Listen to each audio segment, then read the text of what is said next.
even though we have a lot of different personalities and we have a lot of different expressive styles and a lot of different ways of how we kind of make our way in the world, there is just something special about somebody who decides to become a dance movement therapist. There is just something special about them, and it shows.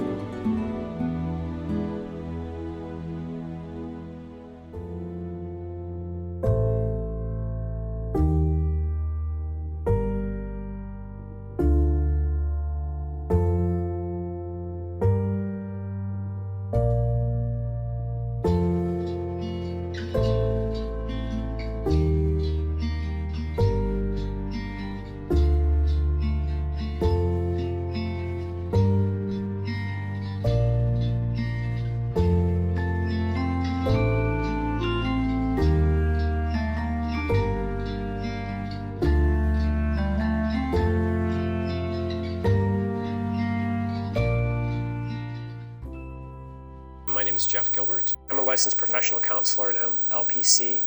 I have a master's degree in dance movement therapy, an MA. I'm a licensed massage therapist, an LMT, a certified structural therapist, which is similar to structural integration or Rolfing work, so CST for that. And I haven't sent the thing, but I could send it in for the initials for the dance movement therapy too. I hadn't needed them, but so I have that as well. My name is Yuling. I came from Taiwan to Chicago to study dance movement therapy in 2006. And I currently work with people with brain injuries, so I work in the New Folks program. And so I currently have done with my master. I'm an RDMT, and I also finished my GOCMA certification. My name is Andrea Gunderson, and I call myself a body-centered psychotherapist.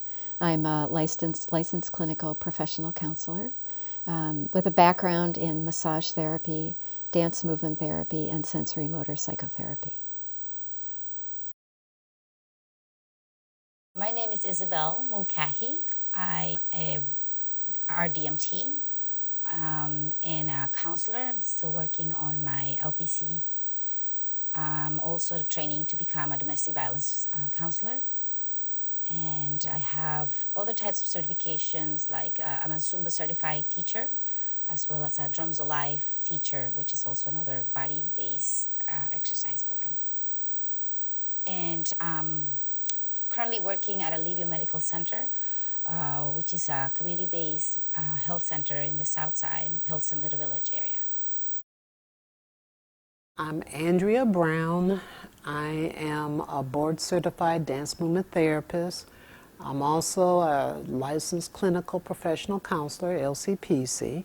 And currently I work at Catholic Charities, as well as I'm a part-time faculty member at Columbia College in the dance movement therapy department. My husband and I used to have world music clubs. So through that, I came in contact with a lot of people from many countries.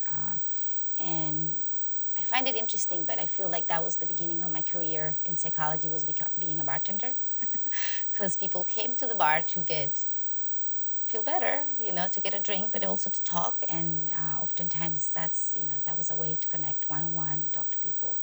I'd been doing therapeutic body work, and this was working in a chiropractor's office. A lot of times I'd be working on somebody, and if there was nothing structural, or they didn't take a fall or something, they hurt their shoulder or the back, if I asked them what was going on emotionally, they might be like, yeah, my mom just died, or I got laid off work. And so I just saw this connection between mind and body on a deeper level, and I wanted to pursue that. I actually wanted a regular degree in counseling. I looked around the Chicago area. I wanted something body-centered. And the only one they had was dance movement therapy and counseling. I had no interest in dance at that point, and actually really disliked dance a lot. I was a social studies teacher, and my curricular activity was working with the music director to choreograph adaptations of Broadway musicals. It was a real learning environment for me, and there were many things about it I loved, most particularly that I got very involved working with survivors of trauma. it became my specialty as a massage therapist to work with people who'd had a lot of trauma, including torture survivors from many countries, who I worked with for 12 years, mostly doing massage therapy, and learned so much from that population. But one of the things I learned was that I wanted to do more than just touch. Before I joined the dance movement therapy field, I was working in the lab, so I was more in the medical research, very basic medical research job. And so I worked in the lab for a couple years, working with machine and lab animals and doing like a cancer study. I actually wanted to do a regular degree in counseling. I looked around the Chicago area. I wanted something body-centered. And the only one they had was dance movement therapy and counseling. I had no interest in dance at that point and actually really disliked dance a lot. I learned about dance movement therapy when I was in Taiwan. I went to a workshop which took place in my medical school. And so I was really drawn into it because it was dance, which I had a lot of passion for my whole life, and also combined with a healing process. So which is kind of like really something I can do with my passion and also my knowledge I had from my undergraduate. I was looking for body-centered psychotherapy master's degree programs, some kind of somatic psychology program, and had found nothing in the Midwest. It was all either on the East Coast or the West Coast, and I was not interested in moving to the East Coast or the West Coast and felt really stuck. I was really determined, however, not to do anything until I found a program that fit me and that required that it be body-based. So I met Susan Cahill, who's a dance movement therapist, and she told me what she did, and just the light bulbs went off. And it was this combination of both light bulbs, but also like, oh, could I really ever do that?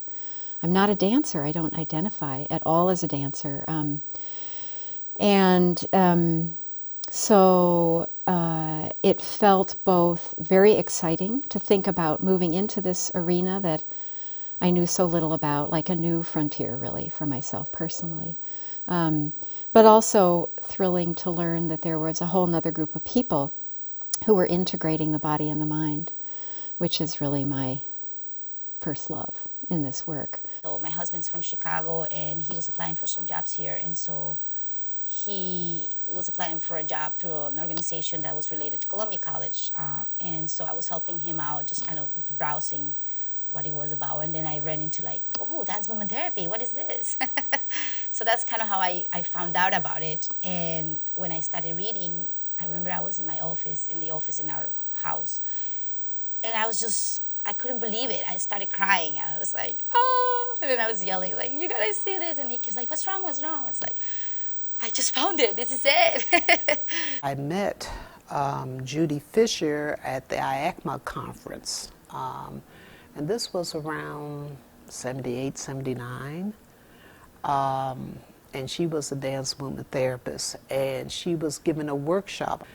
And I took a workshop from her, became intrigued by the concepts that she presented. I started kind of fooling around with those concepts with the clients that I had, noticed tremendous differences in them, participated in a lot of her groups when she was in Chicago, and decided, I really wanted to know more about what I was doing, to be able to do it in a more intentional, deliberate manner, instead of this trial and error basis. And she said, well, Jane Gannon Siegel is starting a program, a graduate program at Columbia. And she also has groups and things like that. And, why don't you contact her? So I contacted Jane and wound up being in the first class in '82.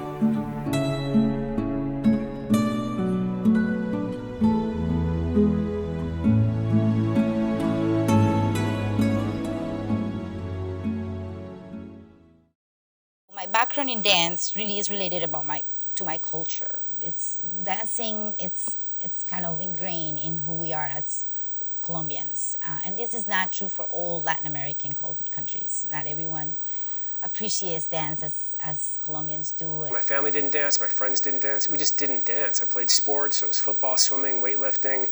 I always had a lifelong interest in dance and investment in dance. The way I grew up, though,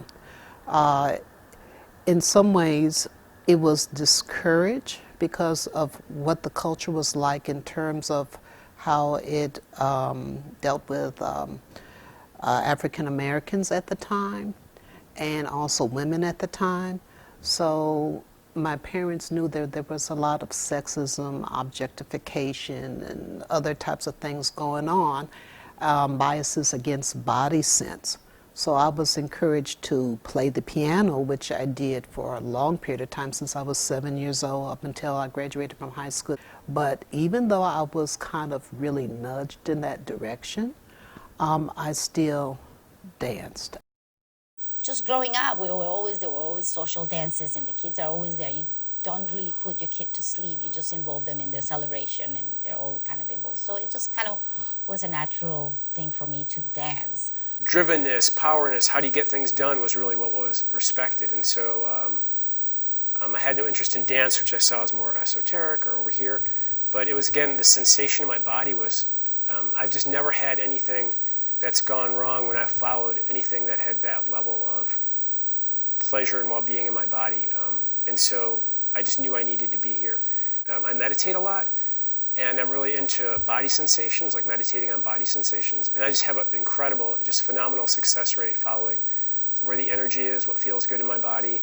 And it felt so unbelievably, incredibly good when I was here at Columbia that I just knew I needed to do it, even though I didn't have the background in dance. Parents wanted to protect me against any type of exploitation or whatever as a result of this connection with the body in dance and, you know, the stereotypes at the time that were going on in, you know, the 50s and the 60s. But even though there was a steering away, I still was in touch with the power movement culturally in terms of the role of dance in the community, the role of dance with younger people. I started my dance movement therapy training in Columbia College, Chicago in 2006. And that was my first time coming to United States to stay for a whole, like a long, really long period of time. Of course, it's new culture. To me, it's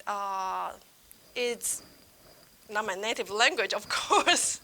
And the school educational system is different. And the way people teach is different as well. So it's a whole new, overwhelming experience. But I am really glad I chose to step in dance movement therapy field to start with my new life in the United States. The audition was incredible because, again, I'm not a dancer. And here I was standing in this room of people who were such confident movers and were so unbelievably beautiful and creative in their bodies. And I had had some training in embodied movement, I would call it, just how to move in a way that was really reflective of what I was feeling or thinking or experiencing in the moment. So I really relied on that little bit of experience I had to get me through that audition, but I felt like a fish out of water. And then I got into the program, and you know, as it went on, I realized that, or I was told, I think, somebody told me they weren't really looking for people who move perfectly. They were really looking for that kind of capacity to move more authentically. I feel like I was very outspoken in my class. I was the oldest in my class, and I was the only one with children. So I always felt different already at that point, because I wasn't a traditional student in the dance movement therapy world. So I feel like, yes, I was able to speak my mind and say, you know what, not everyone has the same experience, everyone's different, here's my experience. And they heard me. They don't always understood it, but they were able to hear me, and I feel that that's part of my responsibility as a human being, is to also educate others about our differences and who we are, as opposed to just move away and be upset about it, but just kind of take that moment to educate. I feel like I was very welcomed. It could be a little bit challenging in class because stuff would come up like there could be a lot of anger towards men in society, and it was really interesting for me to how do I not take that personally? It felt like it was healthy as a group for a lot of my classmates to talk about that and healing and important. And then how do I not go, wow, this isn't about me, or how to disengage but also be a part of it. So that was a lot, but I was just really welcomed. I feel welcomed by a lot of people, and it's an incredible community. So I feel like most of the women in DMT, or if not all, or 99%, really are like, yeah, we want more men. Come on, come join us. When we were in the movement analysis class, I would love it because I feel people can be, I don't have to be so careful about who I am because I look so different. Well, I'm an Asian, everybody can see me so different with my appearance. But when we do the movement analysis, I like it because it gives you more objective perspective because we are doing the movement. So we are trying to know some people from the movement before we put a judgment like, oh, this movement means shine, this movement means what. If we can put that aside just by seeing, appreciate the quality of movement. It was my first time I feel like I don't have to worry about my background, my cultural background, my appearance, because I am in the group, in the room with everybody, and we are just being kind of, people are just appreciate the qualities of my movement or my classmates' movement. And that gave me just a very objective and very kind of a sense of safety as well. In sports, it's so who's the fastest, who's the strongest, who's the most powerful, who won? And in Columbia, where we'd start to do these movement pieces, where me and my classmates and I would just, part of class, we'd do a 2-minute movement piece. And they would share this movement piece, and to me it was so, I was learning so much about them through this, more than I could ever know in words. So we'd be talking for an hour, they'd do a 2-minute movement piece, I was like, oh wow, I felt like they let me into their world. So I started to get the richness of it, just the incredible beauty and the sense of connection with them. So I just had this incredible respect, this awe, and I was just touched by it. So yeah, it started to shift very much. There was just this profound respect for the way they could move, and profound respect for that sense of connection.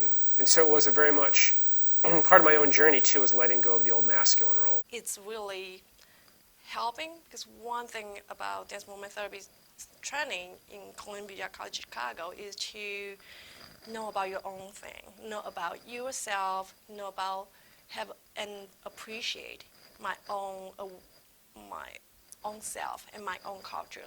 They are very open to the cultural difference. So I was really accepted, and even they appreciate the uniqueness I have from my cultural background. I actually feel really thankful I chose to come to a different country to do the training, because it actually opens my mind, to see how people work, how people think, how people teach. It's totally a different story, and it gives me more flexibility. It gives me more chance to see kind of what we say here, to work outside the box.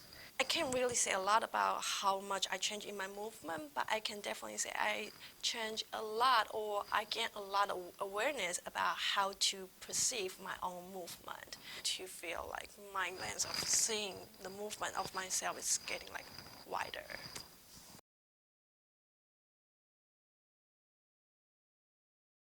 The group I was in would start to move soft and flowing.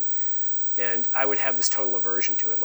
I'm a guy, I can't move soft and flowing. I'm in a room full of women who are like, hey, let's, float around. And then it began to be frustrating for me, like, I'm a grown adult, and I can't move that way if I want to. Then I would start to see, like, the guys I played football with and hear the names we used to call each other and how I, thought I was supposed to move as a man growing up. But the healing of stepping into that and letting myself move as much as I could and then feeling the emotions around it and open up to it even more, it's just to have the wholeness of my personality come back. It was such an unbelievable gift. And there were times I would have to leave the room. I would literally double over and be like, and I'd see one of the guys from football, like literally see the image, like, I'm like, and take a breath, go back into the room, open up to it again. And so the healing was just unbelievable. And I really wish that for everybody.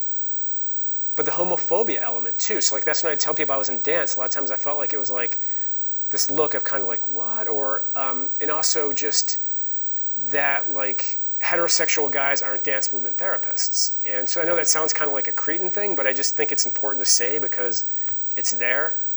And things I had to work through myself were this whole thing. Do I want to be ostracized? I mean, that's what would happen to anybody if you showed up like that. Do you want to be ostracized, not part of the community, ridiculed? I can't change society, but what I can do is reclaim my movements.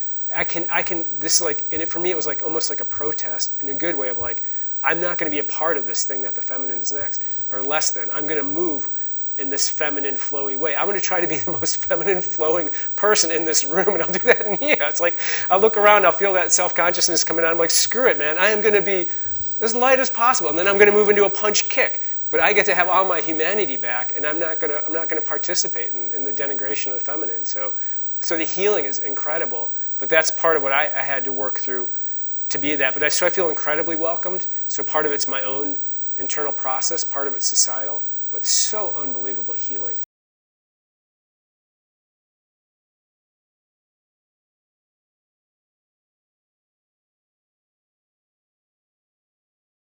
Dance was used to keep people sane on a cultural, popular level.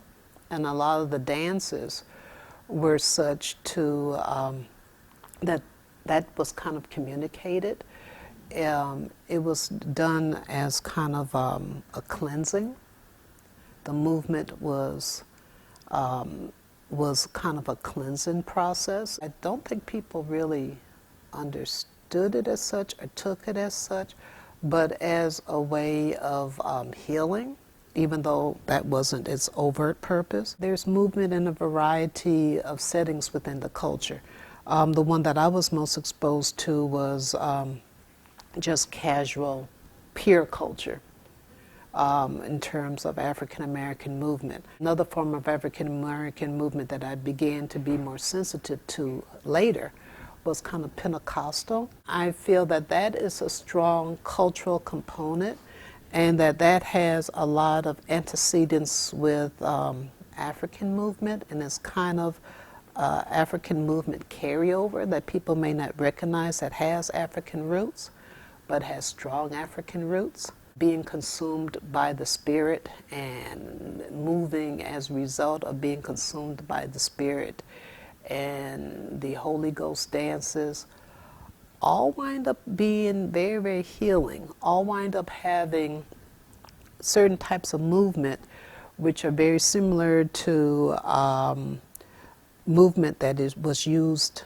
in pre-state societies to heal warriors, war dance movement. And in some of the popular culture that I was part of, the dances I learned of, there were pieces and aspects of those movement elements, that bilateral stimulation type of thing that was in there. So, it was around me, regardless of other influences that may have kind of wanted to move me away from that. I was sent here as a political refugee, so kind of separated from my roots, from my home, from my family, at a time where things were very difficult. So for one part, dancing kept me connected to my culture because my dancing was mostly Latin dancing and kind of cultural dancing. But also later on, when I revisit my country, and then there were things that came up, I kind of was very unstable, and naturally, I just wanted to dance. It was just kind of a natural process for me. And that gave me a structure, it kept me present, kept me grounded. And during that time is when I realized, wow, this is what I need to do, because I know it. I know how it feels to be unstable, to feel fear, to have all these memories of trauma come back to you and not know how to deal with them. But thanks to my love for dancing and my experience with dancing, I was able to kind of stay present because I had a support system, which was my family, and they allowed me to dance. In fact, I had a psychotic breakdown at that point when I went back to my country, and well, the doctor said she needs to be hospitalized, all of that, and my family said, no, we're gonna keep her at home. And they kept me home and allowed me to be me in a safe space. So we danced, I dressed them up. My brother was playing the drums, and we just kind of made this dance therapy house, basically. And I was able to come out of it slowly, but surely. Not only having grown up in a country different than the United States, but also having been and spent a lot of years in New York, as well as St. Louis and Missouri. I come across many different backgrounds, and I feel that has helped me a lot, because many of the people who come to our center are Latinos, for one, and also come from many different backgrounds, many different educational backgrounds, social backgrounds, educational backgrounds. So I feel pretty well-rounded when it comes to cultural sensitivities. I feel that it's helped me a lot because I've gone through the process of acculturation, and I've had that sense of isolation, or I don't fit in, I'm different. But at the same time, I grew up in Colombia, which is going through a lot of conflict, political conflict through many years, over 60 years at this point. And so I feel that also gave me a lot of knowledge about how, what do people go through, because I, to a certain degree, have gone through a lot of those difficulties myself. I've gone through that issue of struggling, trying to fit in, trying to figure out, okay, where am I going? Who am I? Where do I belong? And many of our clients have that issue too, especially in our community in the Pilsen Little Village, where they're here, there's another country, they're trying to fit in, they feel isolated, they feel discriminated. So I understand that. I am also encountering people who have not been to war, but that have wars in their own neighborhoods and in their own homes. So I think that's where I'm at. I kind of envision myself working with trauma, because I know how trauma isn't just, you can't really express it in words. It's stored in a part of the brain where it's just images and smells and visions. It's very sensory. So movement can help so much.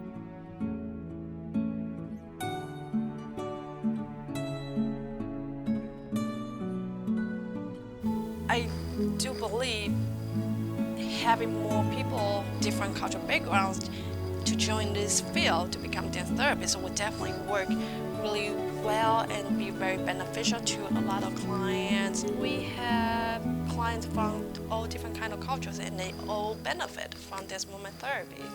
Because I still get a lot of questions regarding questioning, what do you mean by dance therapy? Do you really think people can just heal from dancing? So we need to show them.